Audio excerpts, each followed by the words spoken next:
Under President Donald Trump, over the 2.5 years in his presidency, wages have gone up to $2.30 an hour, almost a dollar increase, about 40% on average. Every single metric you could possibly look to in the economy is going in a positive direction.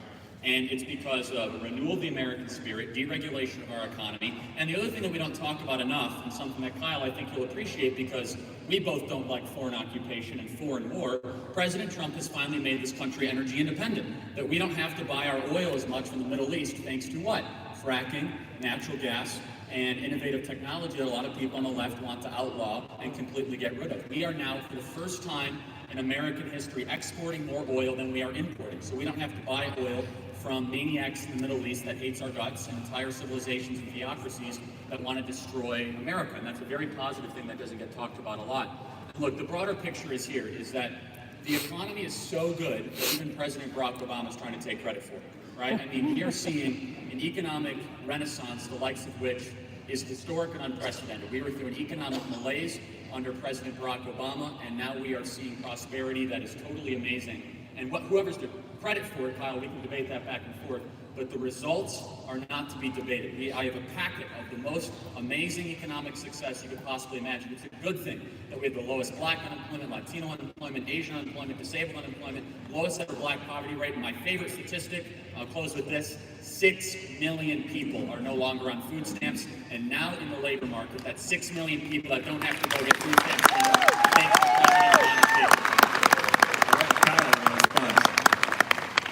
Okay, so there's a lot there. I'll try to make my response relatively short here. I don't think the way that we measure the economy, the metrics that are typically used by mainstream media, I don't think they're good metrics. I think they're absolutely terrible metrics.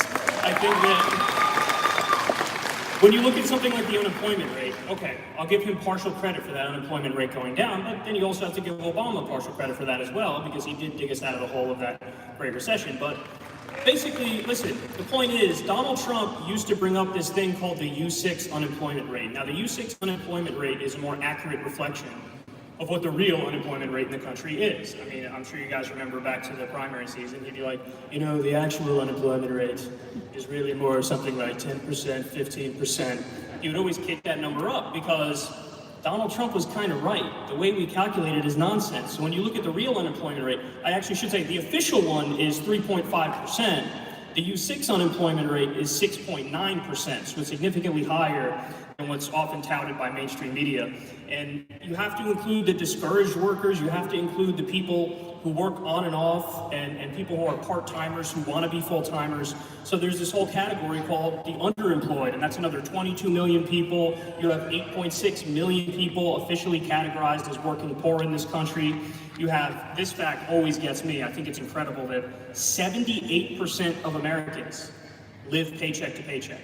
78%. That's nothing to write home about. And thank you, yes. And listen, half of workers make $30,000 a year or less, and 40% of Americans can't afford a $400 emergency. So actually, what I would have agreed with you on if you presented it this way is, man, Obama kind of sucked, but so does Trump. One, the U6 unemployment is lower under Trump than it was under Obama. So even if I were to take your argument, the U6 unemployment is lower. Number two, we have more job openings than we have actually people to fill it. And because of that, we are seeing wages go up. And I could prove it. So this is one of the most amazing statistics. Average income for under Bush, Obama, and Trump. So under 8 years of George W. Bush, average middle-class income, because you focused on middle-class earners, people that need money for an emergency, the backbone of our country, middle-class income went only $500 up under 8 years of President George W. Bush. It went up $1,000 over 8 years under Barack Obama, $5,000 in 2.5 years under President Donald Trump. $5,000. This is middle class, these are middle-class folks. So, Kyle, you're going to find agreement that people are indeed still trying to get ahead in America. I'm not going to say we're living through perfection, but boy, has President Donald Trump created the best economy in American history, especially for middle-class earners. And I'll say, you mentioned the working poor. So how does one help the working poor? Is it by taking money from job creators and entrepreneurs and risk takers? You might say yes. I would say no. I would say the best way to help people that honestly need the help in our society, and President Donald Trump has demonstrated this, is through a robust and booming economy. And that's why one of the most amazing statistics is the poverty rate. And I mentioned that. The black poverty rate is the lowest it has ever been. Poverty is a holistic measurement of income, of debt, of likelihood to graduate high school. The entire picture, it's the lowest it's ever been in recorded history in the black community. And that's something really to be said, Kyle. I don't play identity politics, so don't bring up black or Asian. Just tell me what the actual rate is. Well, look, these are numbers from the federal government. That's perfectly fair. So how about this? How about urban unemployment is the lowest it's ever been? That's another word for black. So That's the same way. That's the same, no, the same thing. you're asking, you want it to you say you don't want to play identity politics? Perfectly fine. These are numbers that are, by the way, published by the Congressional Budget Office. These are numbers, and by the way, Kyle, I look forward to you now supporting the complete and total deletion of the Congressional Black Caucus now that you're on record saying that you don't like identity politics. If free people want to by the sword, you die by the sword. No, let me just say, because you brought that up. If free people want to associate and form whatever groups they want, that's perfectly fine. If free But people you want to use reference statistics, they should be able to use whatever statistics they want. All right, try it. Let me just say, the only thing I'll say in response to what you said is you like to bring up the average number. Jeff Bezos and I have an average net worth of $50 billion. I'll let you finish what you were saying, and then we'll go to Kyle.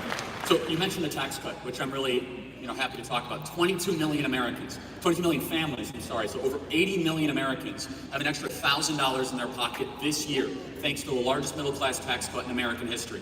This is one of the most misrepresented pieces of legislation in our country's history. I have to listen to the Democrats time and time again say this just was a handout for corporations and a handout for the richest of these. That is incorrect. This is the largest, most successful middle-class tax cut in American history.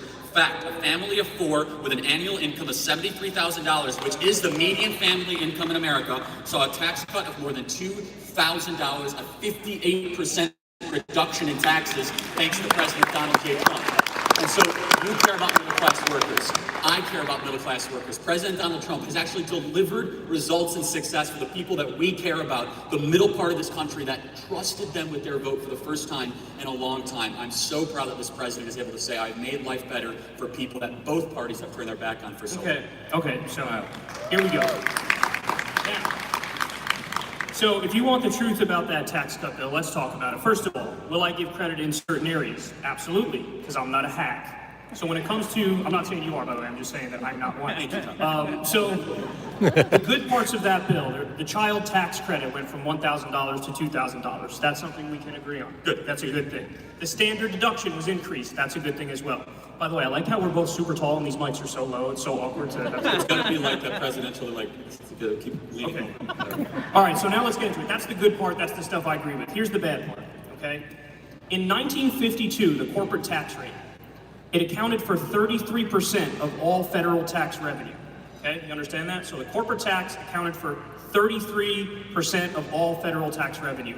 Today, corporate taxes only bring in about 8% of that federal revenue. So that means a giant tax cut for corporations. Trump looked at that and said, we should give them a bigger cut. So the rate went from 35% to 21%. That cost more than $1.3 trillion. Also, this bill scrapped a little thing called the alternative minimum tax. So what that means is that if there's a rich person who's got a team of lobbyists and a team of accountants trying to help them dodge taxes, okay? Let's say they get that rate down to 14%, their effective rate. The alternative minimum tax says, no, you have to pay a minimum of 25%. You can't deduct below that 25% number. This bill got rid of that because it wants the ultra rich to take all the money and run out the back door. If this bill was not for helping the rich, then why is it that they took the estate tax, which only applies to people with goddamn estates, and they said, hey, $5.5 million is the line, how about we make that $11 million? So in other words, a tax that only impacted the rich, he said, well, let's cut that one quite a bit as well. And furthermore, and the most important point about this bill is that people making $75,000 a year or less will actually see a tax increase over a decade. So what happened was all of the tax cuts for regular people, all the tax cuts for you, they're temporary, but the tax cuts for corporations and the rich, they're permanent. I'll let you respond in the context context, because we're going to stay on the economy, because we've both addressed a lot of the key points. You're good. But one point You don't even need to be here. We could just keep going. one point we've not addressed is the deficits and the debt. So if you can just address that in your response as well. I mean, you're going to find no disagreement that the debt and deficit is one of the most urgent issues of our time. And look, President Trump has submitted budget after budget to Congress that would balance over 5 to 10 years. And look, I think Kyle will and I will agree on this. One of the ways that we can balance our budget is ending these silly and reckless and morally objectionable foreign occupations of countries that should be, and we can agree on. And by the way, two things to this, done with an elite force of foreign fighters, thanks to President Trump's asymmetrical foreign policy. The leader of ISIS is dead in the last 24 hours. That's the thing that we should have.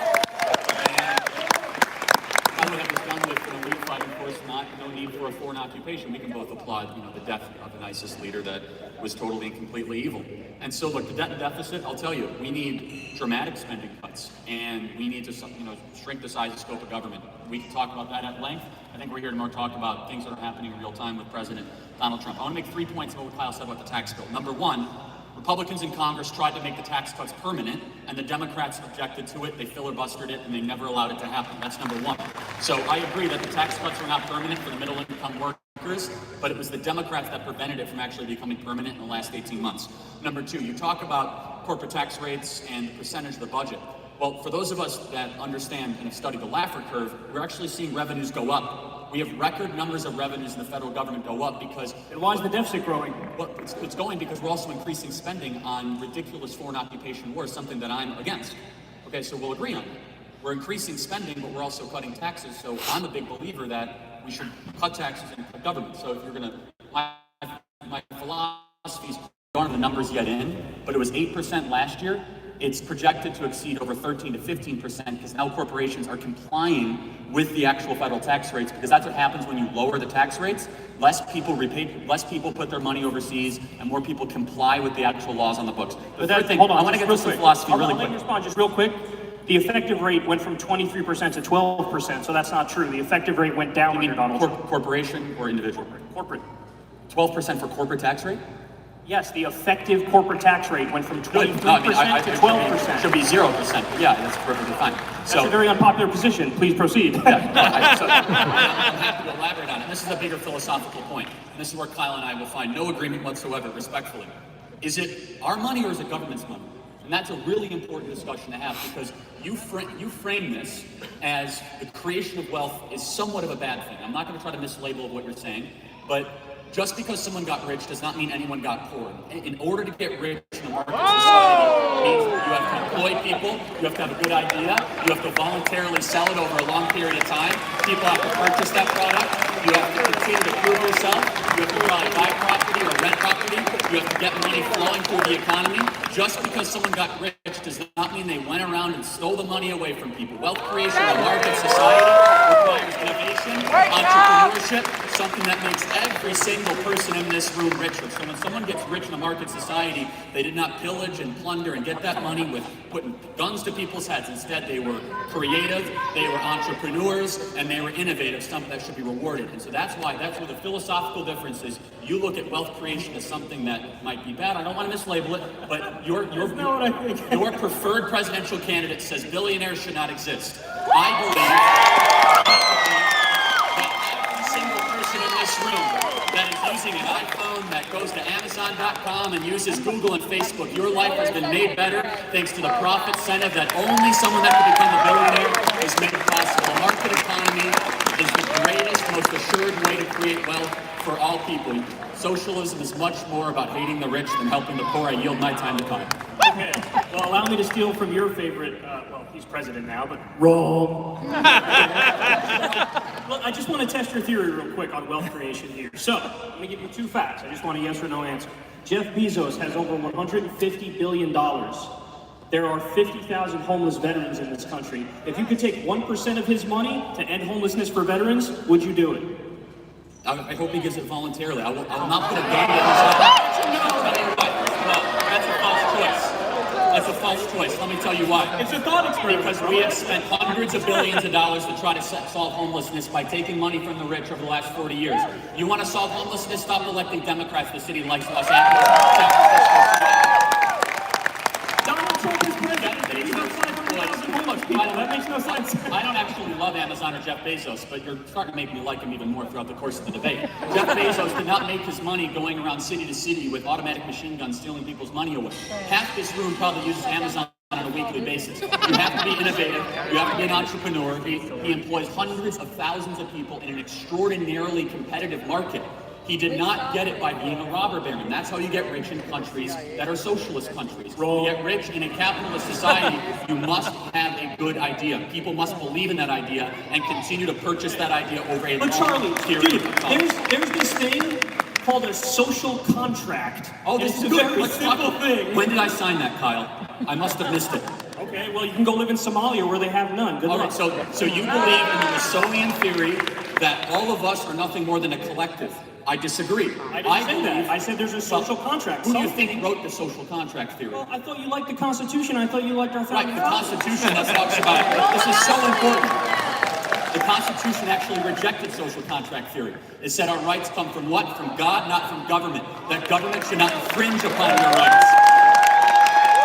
The Constitution rejected coercive government action. The United States Constitution rejected the idea that actually the entire United States Constitution was a warning sign against having government come too much infringing of our rights. This is the actual philosophical debate of our time.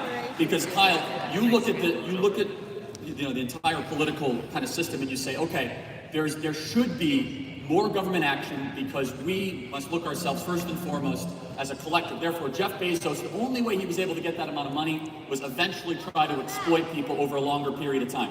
I look at that and I say, wow, that is a beautiful thing that someone is able to create that much wealth for that many people. And guess what? And not pay his people a living wage until he forced him to. Hold on a second. We'll let Charlie finish and then go into response. And move on. I believe in private collective bargaining. I also believe in a booming economy. We have more job openings than people to fill it. If people at Amazon are quite happy, when Alexandria Ocasio-Cortez said that Amazon's the worst thing in the world, she was responded to by Amazon worker after Amazon worker and said our wages are going up. We have wonderful living With conditions. Jeff Bezos standing right behind them. But again, I want to make myself perfectly clear. I'm actually highly critical of Amazon. I'm really glad they didn't get the $10 billion taxpayer-funded contract for their company. However, I will take a definitive stand against the demonization of wealth creation in our country. Because But he's doing that. because You're the talking question- to yourself. Well, your preferred candidate says billionaires should not exist. You know what that means, Charlie? Somebody could have $999 million and they're still really rich and they're Okay, going to be so let's okay. talk about that. And we can give people health. And we can give people food. So let's talk about it. The rule should not be how do we not have billionaires. The rule should be how did we create $22 trillion of wealth in this country? Is it because we have the most people? No. Most natural resources? No. It's because of a market economy that embraces risk-taking, entrepreneurship, and the individual. Countries across the world have tried everything from exploitation and stealing money away. India has more people. China has more people. The only reason China is able to get any sort of form of economic growth, they tried state-run coercion, is they actually embraced more market principles over the last 15, 20 years, despite the evil communist Chinese party. Kyle, here's the question I have for you. Do you believe when people create a certain amount of wealth, from Facebook or Google or Apple or Home Depot or Amazon, the companies that everyone in this room use, Coca-Cola on down, do you believe that's inherently exploitation, or do you believe they had to get that through voluntary transaction and enriching people all the way along the I way? don't believe it's inherently exploitation, but I also believe we need rules and we need referees. And I also think I totally that agree. I see shades of gray where you see black and white. And your whole thing is like, oh, the free market is so great, Oh, this it's is so an wonderful. important point. No, hold on here. Because I'm actually the real moderate on this, because I think sometimes the answer is the free market, and sometimes, yes, the answer is government. Government is not inherently evil either. Government has done a lot of good things. I mean, So look, but it shouldn't be controversial. If you believe in having the military, you believe in the government. If you believe in paying I loans, you believe in the agree with government. that. But right now, as we stand, we have a fourth branch of government. You'll agree with this. We have a fourth branch of government. We are the most regulated economy in the Western Hemisphere outside of some of the Western European countries. Federal Trade Commission, the Employment Prevention Agency, which is also called the Environmental Protection Agency. We have agency after agency, hundreds of agencies with unelected, unknown, and unchecked bureaucrats. And guess what? They favor the power of the well-connected, the few, and the rich that are able to afford the lobbyists. And you look at the, so Kyle, here's another question that I'm just always perplexed by. He wants to ask us a question, so let's let him No, it's fine. Okay, but let me close the point. So you say, Charlie, look at things as the way up. We right now spend over $1 trillion of our own money to regulate the economy. That is far too much money. The best regulation is competition. The best regulation is encouraging more entrepreneurship. The best regulation is empowering individuals to be able to compete against the big power brokers that you think that need to be disrupted. Okay, so let's move on to culture. One of the big parts of Trump's campaign was talking about political correctness. So Kyle, I want to get your thoughts on this. After a few years, how are we doing on that issue? Where do you draw the line? And generally, how do you think our political climate has improved or gotten worse since that time? I mean, honestly, this kind of bores me, this topic, because it's like, okay, whatever, political correctness. I think I'm relatively politically incorrect. I say things that piss people off all the time. I mean, it is what it is. But my problem with the right is that oftentimes they take this term of political correctness, and what they really want to do is use that as an excuse to say things that are factually incorrect. So when Donald Trump goes out there and he says, for example, like he did on the campaign trail, that we need a total and complete shutdown of Muslims coming into this country, that's not politically incorrect. That's just incorrect. You're just a dick, because there's like 1 billion people who are and they're not all guilty for the sins of Al Qaeda. So yeah, that's my take on it. I think I'm politically incorrect myself, but I think that oftentimes people on the right use it to get away with saying things that are just factually incorrect. Charlie. So I guess the question is, are we more or less politically? I mean, look, it depends on where you live in the country. I mean, in California, it's perfectly fine to border jump or line cut to come into our country, but if you misgender someone, you could face prison time in California. So that's totally not true. It is. The law is on the books. There is a law on the books that if you're an employee of the state government of California, if you misgender someone as an employee of the state of California intentionally, you could potentially go to prison for workplace harassment. That is speech police. This is hyperbolic nonsense. We have the First Amendment, and that's the Supreme Law of the land. Opinion, but you're not entitled to your own facts. I visit college campuses all the time. A lot of what you say is You're so oppressed, bro. Go wear a diaper again. I visit college campuses all the time, and I'll tell you, Kyle, if you saw, and I think if you're intellectually honest, you'll agree with this, that the speech police that happens all across the country, where it's telling people that they can't say certain things, where they're cracking down on saying America's the greatest country in the history of the world, I have to say that these are the types of things that should be really concerning. And there is a death of free speech in this country, and people like Bill Maher really respect that and understand that. I agree with that too. And that stems from political correctness, right? That comes from the speech police, but you're really only seeing it on one side. No, that's not true at all. I believe in free speech, which is why I think Colin Kaepernick should be in the NFL right now. Yeah. Well, Colin Kaepernick was never fired from the NFL because he decided to kneel during the national anthem. He's not in the NFL because he's a horrible quarterback.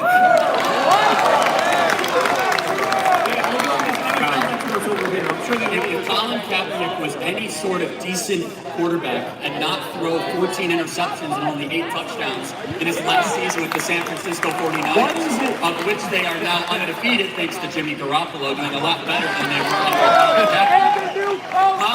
This is very interesting. Do I believe that Colin Kaepernick had a right to be a fool and kneel during the national anthem? Absolutely. Being civilly disobedient is a right. But you know what? I also have a right to call him unpatriotic and disrespectful for kneeling during the national anthem. Trying to tribute to our best. Excuse me, why is it that when left-wing people protest and when they dissent, all of a sudden it's unpatriotic and you hate America? Why can't it just be, no, these are my ideas and I think these would fix the country, even if you don't agree? See, I'm willing to grant you that whatever you say, you actually are saying it because you want to fix the country. But why is it that you don't give lefties that respect? All of a sudden when there's somebody on the left, you think, oh no, it's because you hate America. That's why you're saying X, Y, and Z. Well, I'll tell you exactly why. So the tradition of the national anthem that was incorporated post-World War II in the National Football League and was instituted was to try to remember veteran sacrifice during World War II, the Korean War, during the Red Scare. Thank you for your service, my son. Thank you for your service. And the reason that Colin Kaepernick was being selfish is during a moment when you're supposed to be somber and reverence, when you're supposed to reflect on the blood and the sacrifice that veterans put, he decided to make the cameras point at him, not point at the veterans, not point at the flag. It was selfish for him to do that, to try to misrepresent a highly complex issue that is criminal justice reform at a very bizarre time to do it during the singular time in a sports ceremony. We take a moment to remove our hats and put our hands over our heart to remember the veterans that gave everything so that we can live in the greatest country ever to exist in the history of the world. Charlie, whenever there's something that happens, like in Ferguson, Missouri, there's a police brutality case, and then people riot. What do people like Charlie say? Destroy buildings? Yeah, I'm going to speak against yeah, but what do you say when that happens? They go, you know what? My only issue with these people is if only they would protest police brutality through peaceful methods, I would be okay with it. And then Colin Kaepernick does exactly that. Well, again, I said he has a right to do that. I also have a right to critique his decision. And so the mayor of Baltimore during the movement, the mayor of Baltimore, while all this was happening, remember she said, we need to give our people space to riot. I mean, there's nothing admirable about destroying property in your own community when you're trying to protest injustice or brutality. I'm not sure what kind of argument. Charlie, the point, right over your head. I agree with you. Rioting is bad. That's why I think what Colin Kaepernick did is good, because he's protesting through peaceful means. Of course. So I'm saying he was being selfish.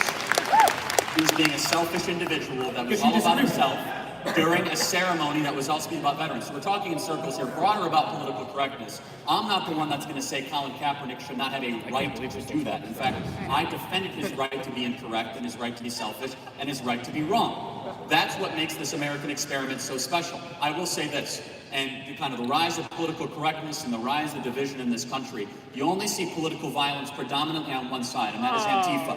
You do not see Trump supporters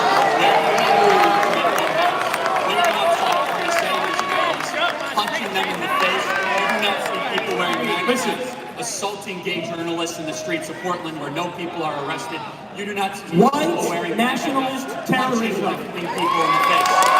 Something that's a very important point, Kyle. Guess what? I denounce it, the president denounces it, yet half the people running for the Democrat Party have not denounced Antifa. Why do people running for the Democrat nomination not denounce Antifa? A paramilitary organization that goes around and pounds people on the head if they dare disagree with them. Could you imagine for a second if people were wearing MAGA hats and going and beating journalists in the streets? I can, because they would be rightfully arrested. Yeah, right? Literally. So we want to talk about culture. Show me where conservative Antifa is. Show me a well-funded, well-organized an organization that was not denounced by a president or people like it that go after political opponents. You can't find it, and there's a reason why the Democrats will not denounce Antifa. It's because if you want to see the face of the Democrat Party, I'll show it to you. They're wearing a mask. All right, Kyle gets the last word.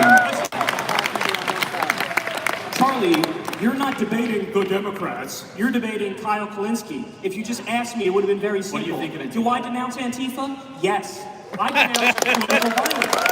But I think it's really interesting that you started this whole rant by acting like political violence is only on the left. That's the dumbest fucking thing I've ever heard. So show me a singular instance where there are people wearing MAGA hats waiting outside of a leading Democrat. I'll do you one better. How about a guy named Caesar Sayoc who murdered people with a fucking MAGA hat on? He sent the Republicans, he sent the Democrats. That guy was mentally unhinged, and I'm not going to defend him, and I'll denounce him. Or how about the shooter in Dayton, Ohio, that said Elizabeth Warren was his hero, and then he went and shot 10 people? What about that, Kyle? We can go back and forth all day long. Real dangerous. Or how about the guy that shot up the congressional baseball field that loved Bernie Sanders? We can go back all day long. All right, we're gonna move on. We're gonna move on from this. All right, let's move to another space here on the international front. Right. One of the big issues today is the issue of foreign corruption and influence in our elections. So I'll start with you, Charlie. Is it appropriate for a president of any party at any time to solicit assistance from a foreign country to influence our elections? No, and that's why Hillary Clinton should be tried and put in jail for what she did. President Buchanan, to the Ukrainian phone call, it's one of the most intentionally misrepresented phone calls that you could ever come across. He never asked a foreign president to try to intervene to investigate Joe Biden. Instead, the favor he asked for was to try to go after CrowdStrike. It was the president of Ukraine that first brought up Mayor Giuliani. It was the president of Ukraine that brought up the topic of corruption. This phone call is being intentionally misrepresented. And guess what? It was a setup from within our own government. Congressman Adam Schiff changed the whistleblower laws. He met with the whistleblower well before it became public, sat on it for over 2 months, and there's a lot around this. And so if we're talking about foreign collusion with adversaries, I think we should, we are looking into the origins of the Russia investigation and Fusion GPS, which is now a criminal investigation, and we'll see what happens.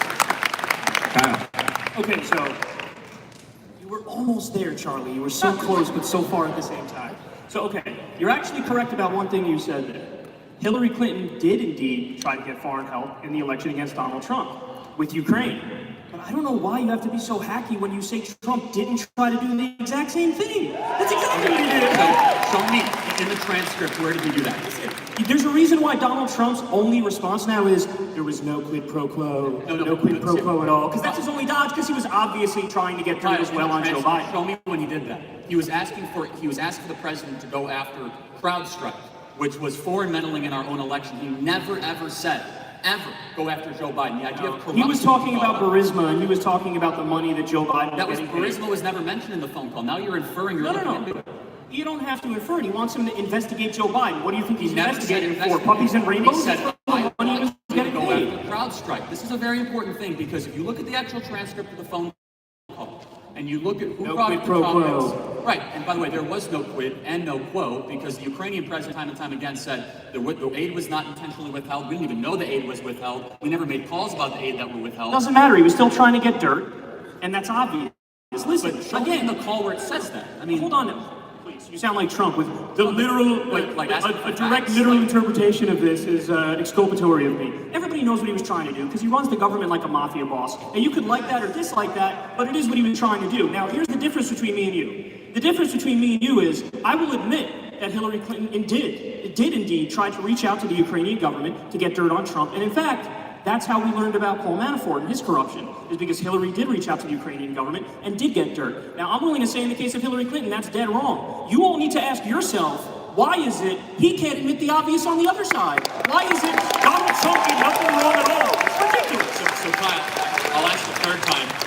I want you to cite the specific part of the transcript call. Charlie, I don't have the fucking transcript in front of me. Well, why are you being ridiculous?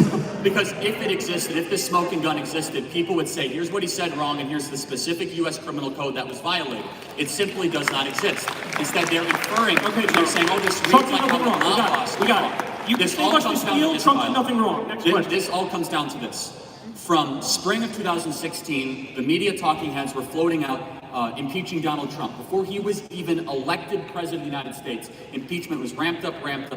And Kyle, you totally and completely agree with this, I know this, that there was something so suspicious and so immoral and so wrong what our own FBI and our own internal government did to this president, to plant information, to use the Democrat National Committee to collude with foreign adversaries, to lie to a FISA court judge, and spy on a political opponent that you might disagree with. And I hope justice will finally be held with that. However, Kyle, to the Ukrainian investigation, this goes down to two very simple things. Number one, they have not accepted the democratically elected president of the United States who won an election he was not supposed to win. Number two, they hate Donald Trump a lot more than they love America.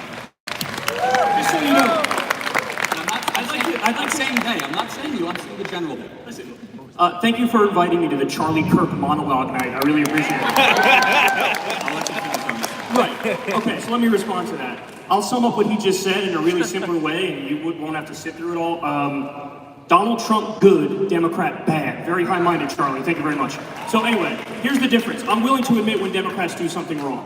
What Charlie Kirk will not admit on this stage here tonight is that Donald Trump owns a hotel in Washington, D.C.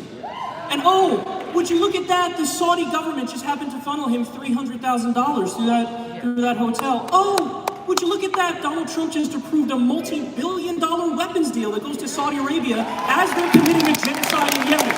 Now, hold on. Now, I get the sense that if I gave you that exact set of facts, and it was the fucking Clinton Foundation, you'd be pretty fucking pissed off. But with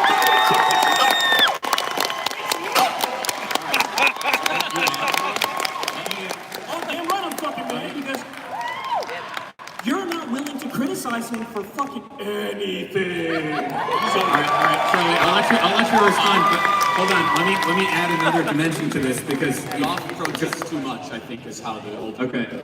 So this has been framed in the lens of corruption. Yeah. And so we've talked about what Biden's son did. So how do you weigh the corruption of what Biden's son did with what the Trump kids are doing internationally? You put them on the same level? Yeah, I'm happy to respond. Yeah.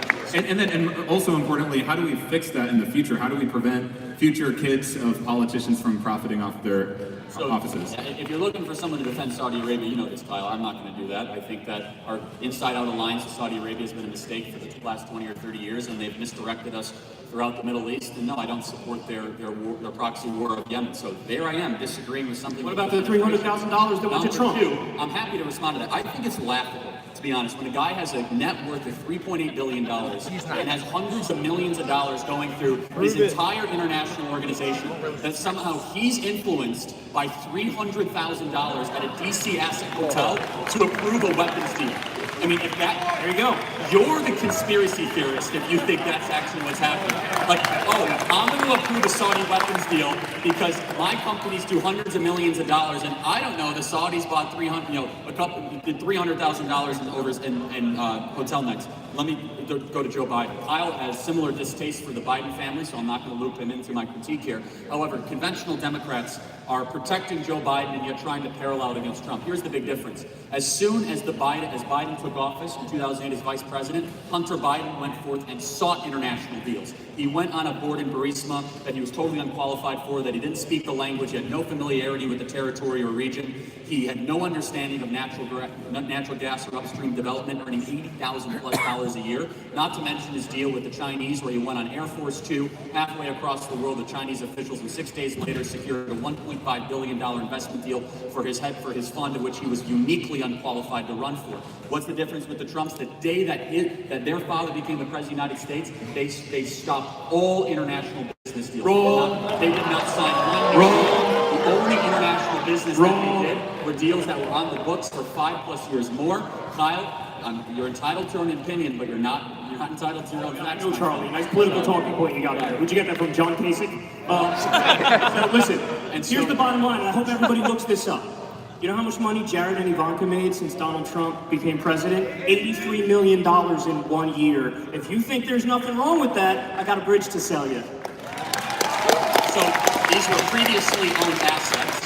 They did not sign one new deal since they were in the administration. Point to me one new deal the Trump family signed since Donald Trump. You don't make $83 million in 1 year without being a grab bag of corruption. Called the Kushner companies that own some of the most valuable assets in New York. So that income was deals that were already signed and revenue streams that were already established. The Bidens, the big difference, as soon as his dad became president, he said, it's money time. He went to Burisma. He went to Hungary and did some very questionable legal deals that are just coming out right now. And he got $1.5 billion from our greatest enemy, the Chinese, into his own fund because he took the Chinese on Air Force 2 halfway across the world. That is morally objectionable. If the Trumps went to China and came back with $1.50, the media would publicly crucify them. They have done nothing of the sort. And as you respond to that, let's get to the second part of the question, which is how do we actually fix this? How do we prevent kids of any president, regardless of their political party? The way you fix this is you have intellectually honest people call out corruption where they see it, whether it's on the Democratic side or the Republican side. Somehow I could see it on both sides, whereas Charlie Kirk thinks Donald Trump did nothing wrong.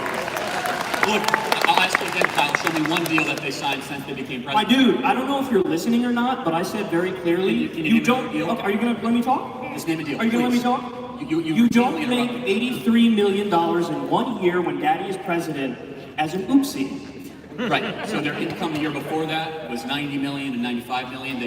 They did business before they went into the White House, so they did not sign any deal. This is the cute little trick. This is the cute little trick. Because as soon as I say, well, hold on now, it's proven that he took $300,000 from the Saudis while in office, he's like, oh, that doesn't count either. So whether they're in office or they're out of office, it doesn't matter, and it's not corruption. Well, isn't that fucking convenient? That's super convenient, isn't it? Here's the other thing that really fascinates me. Maybe you can explain it to me, Kyle. Is that when you own international assets and you become president of the United States, are you just supposed to sell them? Yes!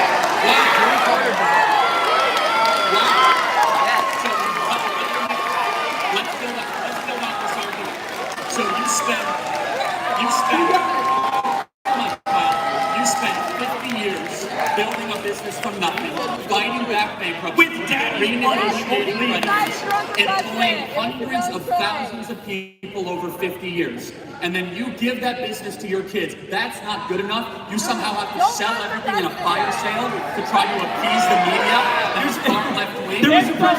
So you will not be perfectly happy until Donald Trump's net worth goes down significantly. Basically, what this is all about is in search of corruption that does not exist. Oh, please. The reason it does not exist is that Republicans and conservatives are held to such an unrealistically high standard. If President Trump's sons were going around to China right now, seeking out money, seeking out deals, it would be all over the news. Hunter Biden, you know this. Hunter Biden went to Ukraine for You sure one know how to reason. talk a and lot, one don't you? reason. I'm sorry, what? You sure know how to talk a lot. But Kyle, you should start refuting what I'm saying, not swearing and walking around. You're just not listening.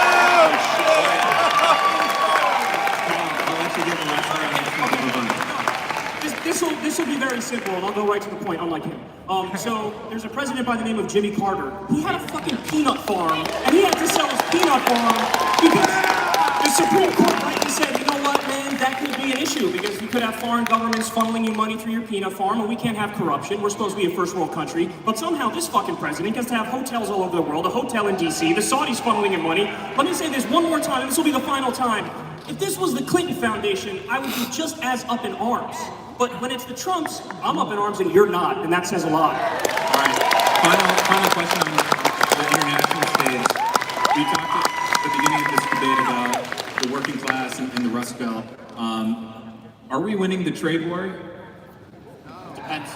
Look, I think one of the longest lasting and most important legacies of this president is reorienting our entire foreign policy towards our greatest enemy, which is the Chinese Communist Party. Both parties, Bush and Obama together, had a bipartisan agreement to try to continue to allow China to dump products into our country and hack our cyber grids and build Confucius Institutes on our college campuses while middle America was continually disenfranchised. And guess what? There's going to be I believe, a very good deal struck on trade with China very, very soon. And China has been screwing the world for so long. They have the world's second biggest economy, yet they're still classified as a developing nation. They're allowed to pollute unrestricted without any sort of oversight whatsoever. And this president, I think there's a lot of bipartisan agreement. I think you'll agree with this, Kyle. Reorienting our entire foreign policy and our entire national conversation against the rise of China. And guess what? I totally stand with the people of Hong Kong, unlike the National Basketball Association that just wants to continue the money flow from China coming in. And so look, I think absolutely, and we've already seen President Trump renegotiate NAFTA, yet Nancy Pelosi refuses to move the USMCA through Congress. We've seen President Donald Trump sign a historic trade deal with Vietnam, sign a historic the Trans-Pacific Partnership, my goodness, NAFTA, TPP, all this stuff should be blown up and done bilateral trade deals one by one, and that's much more long-term sustainable than just having these globalist type, trade deals that benefit the rich, the few, and the wealthy. All right, Kyle. The question was about... Are we winning the trade war? Yeah, that's a complicated question. You have to look at the net job loss or job gain. And there are some specific industries that did well as a result of the tariffs that Trump put out there. I think the steel industry is doing better as a result of that. But then there is this other backlash effect where other industries are quiet. So if you look at the total job loss or job gain, I don't disagree with the idea that you have to do something because this country has absolutely been destroyed since our manufacturing base was just gutted, and that has to do with NAFTA, that has to do with permanent normal trade relations with China, that has to do with all these trade deals. I mean, just point blank period, it was all for the rich and the corporations and the screwed over workers, and we should have never done those deals in the first place. I think that's one of the main reasons why Donald Trump won is because he went to the Rust Belt and he told those people, I'm going to bring your jobs back and all this stuff. So yeah, it's a complicated question. I think we need to do something on trade. I don't think I trust Trump in the exact way that he's going about dealing with it. All right, so final question here, and we talked about this a little bit backstage, and it's not really a point of debate, but something I think you've all heard through all of the answers is a libertarianism on both sides. You've talked about being kind of a libertarian left, and you have some libertarian tendencies. How do we... And that leads to some unexpected areas of common ground like we just saw on the trade issue. How do we create some space for that in our politics where the populist left and the populist right can unite on some of these issues?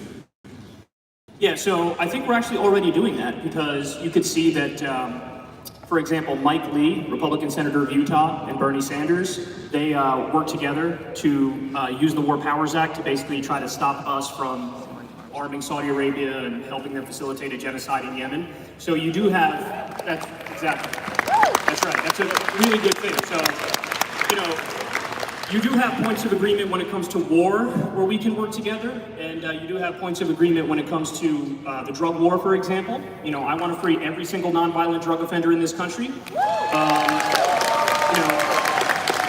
I also want to legalize marijuana. I want to decriminalize all substances, because, listen, it really is it's a personal issue, and if anybody has problems with it, they should be getting treatment. They should be getting rehabilitation. They shouldn't be locked up. Yeah, points of agreement. I think when it comes to social issues, Charlie and I will agree, insofar as you fully do agree with non-interventionism on foreign policy and basically a hands-off approach to, you know, cultural issues and social issues. Yeah, and look, so here's one thought exercise, and I do want Kyle to have, I know we're running out of time, but we'll agree, but I don't totally agree with everything on foreign policy. We're more in agreement that we should have a more restrained foreign policy. Drugs, I wouldn't, boy, that's too far for me, but I do think decriminalization of certain substances is perfectly fine. But here's what always perplexes me, and Kyle, backstage you called yourself a libertarian leftist. Is that a correct way? It's a fair categorization, or populist left. Okay, so here's something, and maybe you can explain it to me. I'm skeptical of government in all forms. So I'm skeptical of the government that locks up the people that are wrongly accused, skeptical of the government that declares war on the country that is incorrect and invades the sovereign country. That's also why I want to restrain federal bureaucracy and federal regulation. If you don't trust the government, Kyle, why do you want the government to run our healthcare and take all of our guns away? Good question. That's actually a very good question. I'm more than happy to answer it. So it's because I'm also an empiricist. And so I believe in, you know, what I can see, what is evidence-based. And when I look around the rest of the world, it's just a fact that the rest of the developed world, particularly in Scandinavia, they kick our butt when it comes to healthcare, when it comes to education. So ultimately, listen, I do want to maximize freedom as much as possible, but I'm also pragmatic in the sense that I'm not going to stubbornly refuse to improve our healthcare system when I can see the studies. I see that we're ranked number 37. I see that the UK and France are routinely ranked in the top 5. The rest of the Scandinavian places are in the top 5. And so I don't have a fucking cinder block where my head is supposed to be. I know that there are some things where government works, and we should indeed have more government in those areas. You want to get rid of the federal minimum wage? Oh, I want to Well, the increase it. Scandinavian countries, except Finland, have no federal minimum wage. That's a good point, but Yeah, so we tell should them get why, rid of no, the no, federal but tell them minimum why that is. That's because they Because have they collectively unionization bargain. for everybody. Sweden has, so I want to close this point. Sweden has universal school choice. They have higher degrees of economic freedom in Norway, Sweden, Finland, Denmark than in America. They have, like I mentioned, they have no federal minimum wage. There's also some bad things with Scandinavian countries, like a 200% tax on cars, like a 22% VAT tax and sales tax, like the average income tax, 48% for the middle class, not the rich. But by the way, the other thing that always perplexes me, and I know we're running low on time, is that Senator Sanders, you know, your preferred candidate, wants to keep it in the ground and has a big war on fossil fuels. However, it's the Norwegian Sovereign Wealth Fund that has been funded primarily through North Sea oil, natural gas, and fracking, the very same resource that the left likes to demonize. But the final thing I'll say is this. Do you want me to answer that or no? Well, I mean, I think we're running. How much time do we have? But we do got to wrap it up. And The last thing I'll say is this, is that I'm consistent with the use of government power. I don't think you can pick and choose where you want government big and government small. I'm skeptical of government power when it comes to them confiscating our guns, running our healthcare, running our education system, and telling private businesses how to operate. I believe in the rights granted from the Creator, not from God. And finally, I just find it interesting that people can say, I want government to be totally in control of things that matter to you most, but not in control of other things. I find that highly ironic. Either you are trustful of government or distrustful of government. I will always err on the side of freedom and liberty, not bureaucratic, corrupt government. All right, last word. Listen, that's fine. Listen, you can categorize that however you want to categorize it. I'd call it nuance. I'd say, you know, I can see places around the world where government works better in certain areas, and I can see places where I want less government. For example, another point of agreement we would have is on the NSA. I don't want the government spying on us every which way. So, But to answer your question, because you brought up the sovereign wealth fund and how that's funded through fossil fuels, which is true, and that's a decent point. However, what I would say is, listen, man, we got to get serious. And the bottom line is, there are inevitable patents and an economic boom just waiting to happen when it comes to green and renewable technology. And I want a Green New Deal, emphasis on the New Deal part, to bring millions of jobs to this country, pay everybody a living wage, and make sure that we run the future, that we are the leading country moving forward. And I think that we could all win if we go down that path. All right, guys, let's give a big round of applause for Kyle and Charlie. And give a round of applause for Politicon 2019. Thank you all so much. Have a good night.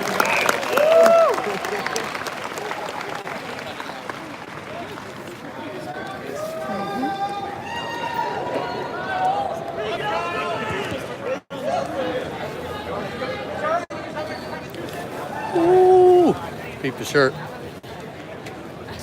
Who do you think won that?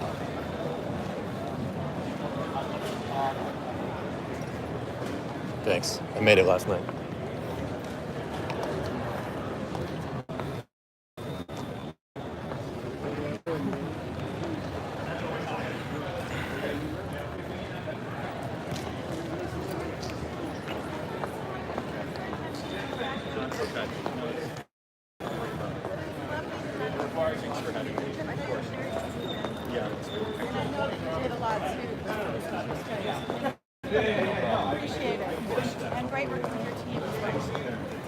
They're cleaning the. You got my You're stuff. online. This is your Facebook Live?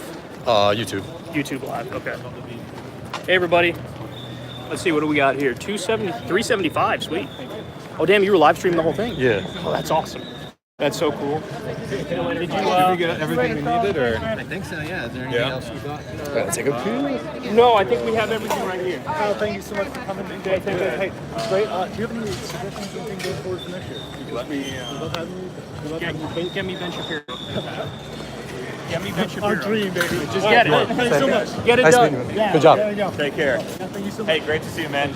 Let's follow some time. Definitely. Do you have a card or something? I don't have a card, but I'll follow you on Twitter. Okay, sounds good. Perfect. So that's you good?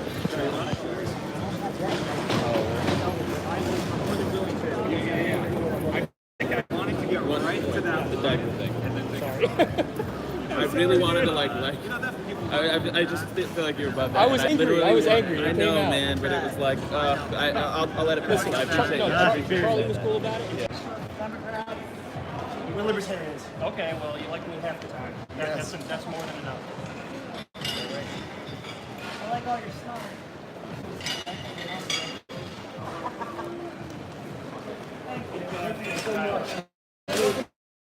Perfect. It just came out.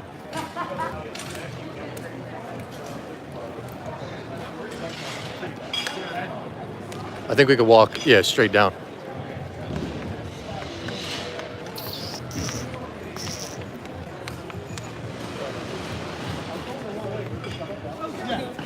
Thank you. Cool.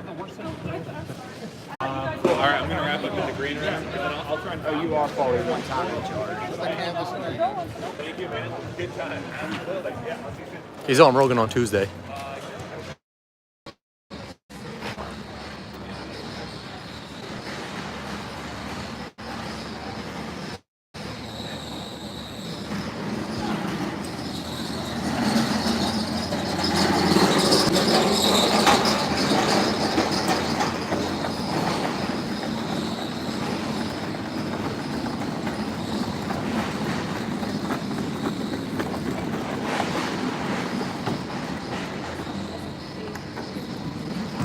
Hello, guys. You want me to cut it off? You can cut it off if you want. We're gonna upload this, as soon as I can. I'll upload it on my channel.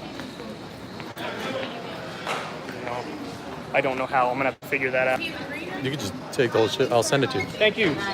Appreciate it. Thanks very much. Thank you.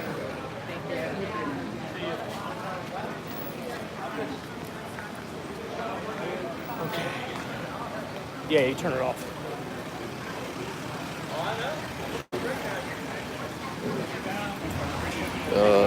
Turn it. Thanks, man. Fancy lights in that one. Yeah. Oh. Green.